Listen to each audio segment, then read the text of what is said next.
तुम्हाला माहित आहे, सरपंचाची कुठं अटकली, ग्रामसेवकाची कुठं अटकली, व्हिडिओनं किती पर्सेंटेज घेतले. हे सगळं जर काळाले बसलो तर तुमचा प्रॉब्लेम होईल ना. आणि मग कोणता व्हिडिओ जाणीवपूर्वक त्रास देत असन तर त्या खुट्या टाकून ठेवा, मला सांगा, मग त्या कुठं टाकायचे मी ठरवतो. विनाकारण त्रास देता कामा नाही. जी लढाई आहे वेतन श्रेणीची, पेन्शनची, अगदी बरोबर आहे. अरे आम्ही आमदारकी पडल्यानंतर मला 75,000 रुपये महिना सुरू आहे. मग 5 वर्ष आमदार राहिला त्याला पेन्शन चालू आहे. आणि आयुष्य ज्याचं कर्मचारी म्हणून काम करतं त्याला पेन्शन भेटत नसल तर मग आम्ही टेन्शन दिल्याशिवाय राहणार नाही. आम्ही टेन्शन देऊच. आणि आमचं टेन्शन एवढं भारी आहे तर तुम्हाला वाटते बच्चू आहे, पण मागं आडनाव कडू आहे, लक्षात ठेवा. कडूची मात्र अशी झोमते ना, जास्त पेला तरी वांद्यात येतं. आणि म्हणून ही मातर देण्याचं काम आपण नक्की करणार आहोत. थोडं वाट पाहू. आत्ताच आता आपण आमदार झालोय, मेहरबानीनं झालोय. लोकांना पाळलं नसतं तर तुम्हाला सांगितलं असतं ज्यादा दिन की जरूरत नाही, उखाड के फेक देंगे साले तू. पण आता काय तर तुम्हाला माहित आहे, जास्त काम केलं तर लोक जास्त मताना पाडते, कमी काम करणाऱ्याला बसून टाकतंय. ही वस्तुस्थिती आहे.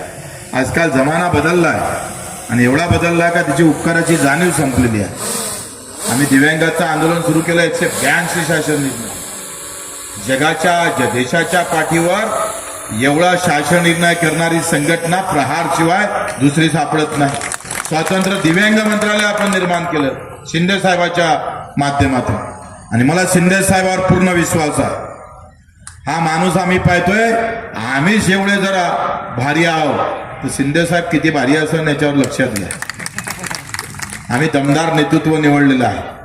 आणि ते का निवडलंय, आम्ही गेल्या 25 वर्षापासून लढत होतो. आम्हाला दिव्यांग मंत्रालय स्वतंत्र पाहिजे, दिव्यांगाची स्वतंत्र मंत्री असला पाहिजे, स्वतंत्र सचिव असला पाहिजे. आणि देशात कुठंच ते नव्हतं. 20 वर्ष लढत होतोय. पहिली मागणी आमची दिव्यांग मंत्रालयाची होती. बाकीच्या मागण्या सगळ्या मान्य करत होते, पण दिव्यांग मंत्रालयाची मागणी पूर्ण करत नव्हते. अनायसे योग आला आणि शिंदे साहेबाच्या कानावर टाकलं. म्हणजे तिकून वापस आल्याबरोबर, मुख्यमंत्री झाल्याबरोबर 15 दिवसाच्या आत दिव्यांग मंत्रालय झाल्याशिवाय राहणार नाही. आणि ते झालं. आला ज्याला 2 पाय नाही, हात नाही, डोळे नाही, कान नाही, ज्याला दिसत नाही, त्या लोकांचा आशीर्वाद शिंदे साहेबांना घेतलाय. आणि तो आशीर्वादच खऱ्या अर्थानं आम्ही पाहतोय आमच्यासाठी कामी येणार आहे. आणि म्हणून असा नेतृत्व आपण निवडलेला आहे का रात्री 2 वाजता जरी तुम्ही वर्षा बंगला नाही आहे, पण त्यांच्या बंगल्यावर गेला तरी 250, 300, 400 लोकांची गर्दी असतं. मी वर्षा बंगल्यावरची गर्दी पाहिली. 25 वर्षाच्या राजकारणामध्ये पहिला मुख्यमंत्री पाहिला का 2 वाजता सुद्धा सामान्य माणसाला भेटत होता. म्हणून शिंदे साहेबाला आम्ही निवडलं. लक्षात. ती जे सेवाभावी वृत्ती आहे, जाती पाती धर्माच्या पलीकडे जाऊन सेवा हे सगळ्यात महत्वाची आहे. भगवान श्रीकृष्णानं सांगितलं, धर्म से बड़ा सेवा होती है, जिस धर्म में सेवा नहीं है वो धर्म भी काम का नहीं होता. सेवेशिवाय माणूस मोठा होऊ शकत नाही. आई वडिलाच्या वडिलाने आई आणि त्याच्या पोराच्या नात्यामध्ये जर सेवाभाव नसन तर धर्मभावाला अर्थ उरत नाही, परिवार भावाला अर्थ उरत नाही. आम्ही जर आमदार असेल आणि आमदारां जनतेमध्ये जर सेवाभाव नसेल तर त्याची आमदारकी टिकून राहू शकत नाही. लक्षात घ्या, सेवाभाव एवढा महत्वाचा आहे. आणि तो सेवाभाव खऱ्या अर्थानं आम्ही पाहतोय कण ज्यांच्या नसा नसामध्ये आहे ते शेखनाथजी शिंदे आहे. आणि मला पूर्ण अपेक्षा आहे या अधिवेशनात आपण मीटिंग तर लावूच, पण अधिवेशन सुद्धा ग्रामपंचायत कर्मचाऱ्याच्या नावानं गाजवल्याशिवाय राहणार नाही, हे नक्की तुम्हाला सांगतो. आता आम्ही वरच्या सभागृहात आहे विधान परिषदमध्ये, तिथं प्रचंड वेळ असतं. जशा प्रकारचा मंत्री जर चुकीचे वागत असेल, आम्हाला अपेक्षा आहे ग्रामविकास मंत्र्याकडून, आम्हाला अपेक्षा आहे सरकारकडून. तुम्ही आमचे वैरी नाही आहे, आम्ही युतीमध्ये तुमच्या सोबत आहे. पण युतीचा धर्म पाळत असताना जो ग्रामपंचायत कर्मचारी शेवटच्या माणसाचं काम नीटनेटकेपणे चांगल्या पद्धतीनं करत असेल, नगरपालिकेच्या कर्मचाऱ्याला पूर्ण पगार भेटत असेल आणि गावात राहतं म्हणून त्याला कमी पगार भेटत असेल, त्याच्यावर दुर्लक्ष होत असेल, तर आम्ही तुमच्यावर लक्ष ठेवल्याशिवाय राहणार नाही, हे आई भवानीच्या शक्तीनं तुम्हाला सांगतो. तुम्ही लोकांनी मला विरोधात लढासाठी निवडून दिलेला आहे. 15-20 वर्ष पहिले लोकांसाठी लढू द्या, मग पाहिलं तर तुमचा विचार करू. आबा गेले नाही तर कदाचित ते तुम्हाला सांगितलं असतं. आम्ही फक्त संघर्ष आणि संघर्षाच्या माध्यमातून आपण ही सगळी भूमिका आयुष्यात आतापर्यंत ठेवली आहे. तुम्हाला सांगतो 600 रुपये महिना होता दिव्यांगासाठी. आज त्या दिव्यांगाचा पगार 2,500 रुपये महिना करण्याचं काम आपण केलं आहे. आणि म्हणून आपल्या सर्वांकडून आता सभा संपली पण ते कुठं आहे हे लगेच करंट माहीतच असते. काही लोकांना हात वरते की नाही प्रॉब्लेम मध्ये.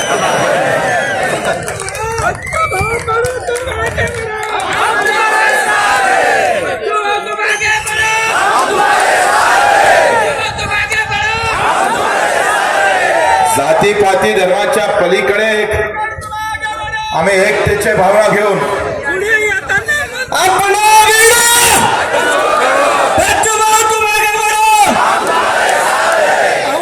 येताना मंत्री म्हणून या. आता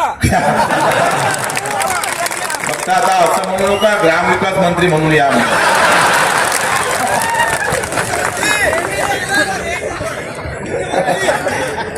मंत्री जरी नसलो तर मी तुम्हाला सांगतोय बच्चू कडू या शिवसैनिक म्हणून काफी आहे.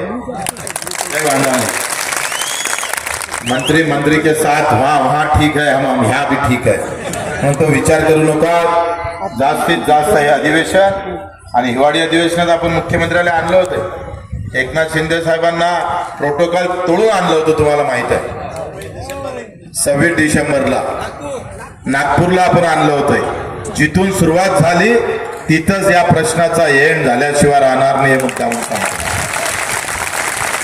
पूर्ण ताकदीनं आपलं डिसेंबर महिना अधिवेशन आहे वाटतं. ते डिसेंबर पर्यंत जेवढं काय करता येईल शांततेच्या मार्गाने आपण करू. आणि डिसेंबरच्या आत नोव्हेंबर पर्यंत डिसेंबर मध्ये आमची तयारी आंदोलनाची राहिल्याशिवाय राहणार नाही. मी शांतीनं बसणार नाही. बच्चू कडू स्वतः आंदोलनात सहभागी होईल. जरी सत्तेत असलो तरी सत्तेपेक्षा तुम्ही महत्वाचे आहे, कारण तुम्ही सामान्य माणसाची सेवा करणारे लोक आहे. म्हणून आपण तो सुद्धा प्रयत्न करतोय.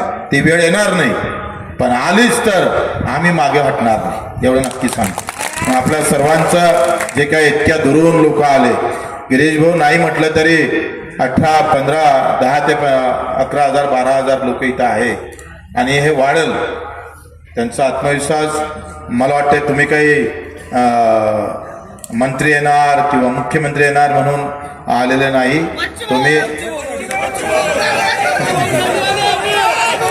मला तुम्हाला माहित आहे का तुमचा जो विश्वास आहे तो विश्वासघात न होता अतिशय ताकदीनं.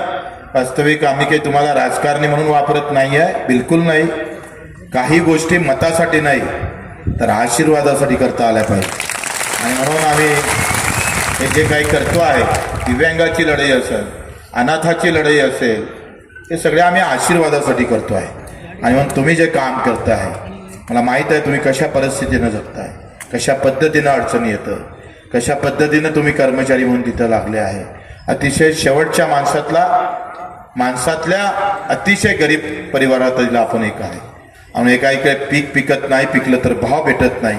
दुसऱ्या इकडे आमच्या कर्मचाऱ्याला पगार व्यवस्थित भेटत नसेल, त्याला समानतेचा आम्ही पाहतोय तो हकदार होत नसेल, तर मग ती लढाई ही प्रामाणिकतेनं तितक्याच मजबूतीनं आम्ही सांगतोय. आई भवानीच्या शक्तीनं तुम्हाला सांगतोय ते अतिशय ताकदीनं आपण लढल्याशिवाय राहणार नाही असे आपल्याला आश्वासित करतो. आपल्या सर्वांचे इतक्या शांततेनं इतक्या दूर आपण आलात त्याबद्दल आपले आभार मानतो. सगळ्यांना धन्यवाद देतो. गिरीश भाऊ आणि मंचावर एवढ्या सगळ्यांचे नाव घेणं फार कठीण आहे, कारण तुम्ही महत्त्वाचे आहे. तुम्ही तर महत्त्वाचे आहेच, पण तुमच्यापेक्षा हे महत्त्वाचे आहे. कारण हे जर नसते तर आपल्याला इथंच एक बैठक घ्यायला लागली असते. त्याच्यानं आप जो हो वो है वो इनके वजह से है, ये है तो आप है. आणि म्हणून कोणी कुठं बसलं याच्यापेक्षा कोणते विचार घेऊन बसलं ते फार महत्त्वाचं असतं. भाऊ तुमच्या डोक्यात जो विचार आहे तो त्या खुर्चीपेक्षा अधिक महत्त्वाचा आहे, अधिक मोठा आहे. आणि तोच विचार ठेवून निवळ पगारासाठी भांडणारे लोक नाही आहे, निवळच आम्ही आमच्या भल्यासाठी भांडणारे लोक नाही आहे. तर मा कसम छत्रपती शिवरायांच्या डोक्यात जो विचार होता, बाबासाहेब आंबेडकरांच्या डोक्यात जो विचार होता, वीरांगना राष्ट्रमाता राजमाता अहिल्यादेवी होळकरांच्या मनात जो विचार होता, तोच मनात विचार घेऊन हे संघटन अधिक मजबूत आपण करू, अशा प्रकारचा शब्द देतो आणि इथं हे 2 शब्द संपतो. धन्यवाद. मी महाराष्ट्र राज्य ग्रामपंचायत कर्मचारी युनियनचा संस्थापक सरचिटणीस गिरीश दाभाडकर. माझ्यासोबत राज्याचे माजी अध्यक्ष, तळागाळातलं नेतृत्व आमचे ज्येष्ठ बंधू काजी अल्लाउद्दीन साहेब आहेत.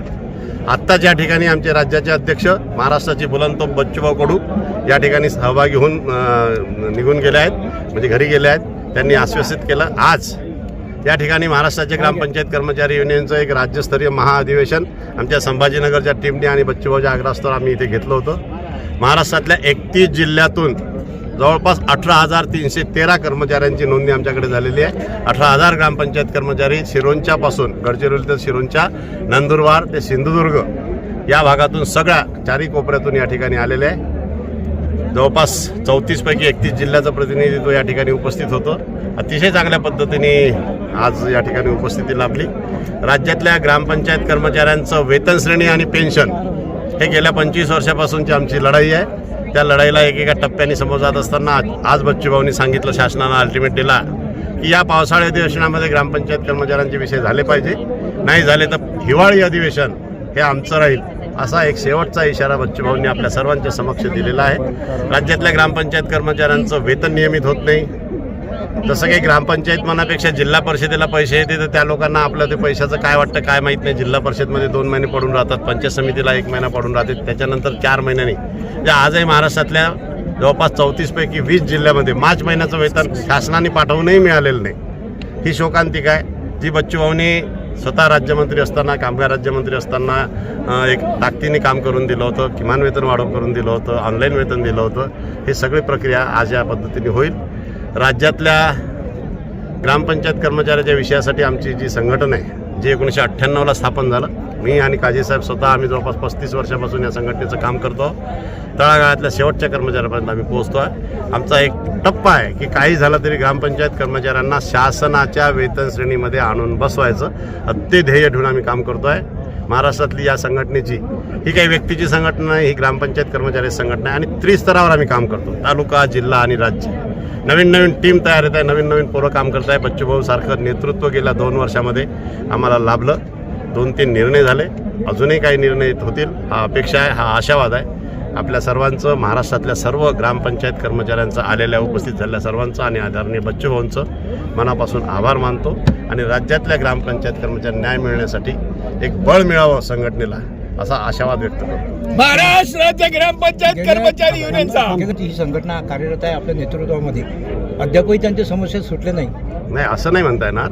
ग्रामपंचायत कर्मचारी मी राहिलो आहे. मी 20 वर्ष ग्रामपंचायत कर्मचारी मी जगलो आहे, 19 वर्ष यवतमाळ जिल्ह्यातल्या उमरसरा ग्रामपंचायतमध्ये. तेव्हाचा ग्रामपंचायत कर्मी आमचे काजीसाहेब नांदेड जिल्ह्यातल्या अर्धापूर ग्रामपंचायत 20 रुपये महिना घेत होते. आज ग्रामपंचायत कर्मचारी हा 11,000 ते 14,000 आणि त्याच्यावर राहणीमान भत्ता, म्हणजे आमचं कमीत कमी वेतन 15,000 आहे.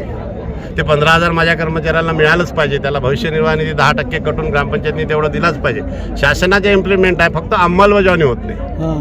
मुद्दा असा आहे की कलम 61 नुसार ग्रामपंचायतीचा कर्मचारी हा ग्रामपंचायतीनं नेमणूक करण्याचा असल्यामुळे तरीही मध्यंतरीच्या कालावधीत प्रशासनाने, काही आमदार महोदयांनी, विशेषतः पंकजा मुंडे असताना ऑनलाईन वेतन चालू झालं आणि कर्मचाऱ्यांच्या खिशात शासनाचं अनुदान डायरेक्ट थेटनी डीबीटीद्वारे पुण्यावरून जात होतं. 6 वर्ष मिळालं. मध्यंतरी काही टेक्निकल अडचणी आल्या, त्या सगळे विषय आहेत ते आता सॉर्ट आउट होत आहे. सध्या कर्मचाऱ्यांचा आशावाद यासाठी जागृत झाला आहे की बच्चू भाऊंच्या नेतृत्वामध्ये हे आंदोलन आता सुरू आहे. म्हणजे कर्मचाऱ्यांना आता आशावाद आहे. निश्चितच ग्रामपंचायत कर्मचाऱ्यांना आता वेतन श्रेणी मिळाली पाहिजे, पेन्शन मिळाली पाहिजे. आता जे आमच्यासोबत काम केलेले लोक आहे ग्रामीण भागात, ज्यांना 14,000 15,000 मिळाले, 2,000 पासून चालू होते, 50-100 रुपयापासून, पण त्यांना पेन्शन नाही मिळत. तर पेन्शनचा विषय मी आत्ताचा माझ्या भाषणात घेतला. भाऊचा कामगारांचा विषय आहे, कामगार राज्यमंत्री होते, ती EPF द्वारे पेन्शन कशी मिळेल तो एक विषय राहील. नवीन कर्मचाऱ्यांना वेतन श्रेणीच्या रूपाने ते मिळालं पाहिजे आणि शासनाचं अनुदान हे 100% होऊन थेट कर्मचाऱ्याला मिळालं.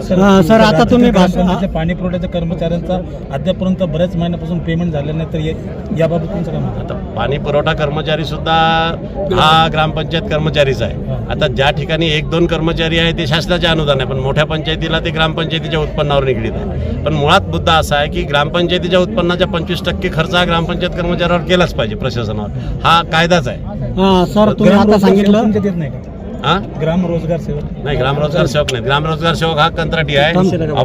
शासन पेमेंट देते कर्मचाऱ्यांचं परंतु मिळत नाही, याला दोषी कोण आहे नेमकं मधलं? याला दोषी म्हणायला असं आहे की प्रशासनातले जे असतात ना झारीतले शुक्राचार्य बोलतात, म्हणजे महाराष्ट्र शासनाकडून एक 200 कोटी रुपये पुण्याला जातात. पुण्यावरून 200 कोटीची जिल्हा परिषदेने डिमांड केली की ते 34 जिल्हा परिषदेला वाटप जातात. म्हणजे एक उदाहरण जर का संभाजीनगर जिल्ह्याला 30 कोटी 2 महिन्याच्या वेतनाचे आले, ते त्यांच्याकडे पहिले 15 दिवस तर ढुंकून पाहत नाही. त्याच्यानंतर मग पंचायत समितीकडून अहवाल घेतात आणि पंचायत समितीने ते पाठवल्यानंतर पंचायत समिती पुन्हा स्वतःकडे 1 महिना लावतात. ॲक्च्युअल असा निर्णय आहे की तो ग्रामपंचायतीने त्याची उपस्थिती दिली आणि ऑनलाईन गेली की ते डायरेक्ट पुण्यावरून त्यांना ऑनलाईन त्यांच्या खात्यात मिळालं पाहिजे. ते एक महत्त्वाचं आहे. त्यामुळे हे झारीतले शुक्राचार्य याला कारण आहे. डिसेंबर दिवशी भूमिका काय असणार आहे आता जर अधिवेशनामध्ये हा प्रश्न मार्गी लागला नाही तर पुढची भूमिका अशी आहे की या जुलैच्या अधिवेशनामध्ये राज्यातल्या ग्रामपंचायत कर्मचाऱ्याचे हे 2-3 विषय जर झाले नाही तर जुलै महिन्यापासून 2 ते 3 महिने, जुलै ऑगस्ट सप्टेंबर 3 महिने आम्ही महाराष्ट्र पिंजून काढू. स्वतः भाऊ माझ्यासोबत मॅक्झिमम 34 जिल्ह्यापैकी जेवढं जास्त शकेल तेवढ्या जिल्ह्यात भाऊ येणार, माझ्याशी बोलले. आणि मग सप्टेंबरमध्ये आम्ही भूमिका ठरवू की नागपूर हिवाळी अधिवेशन कसं गाजवायचं.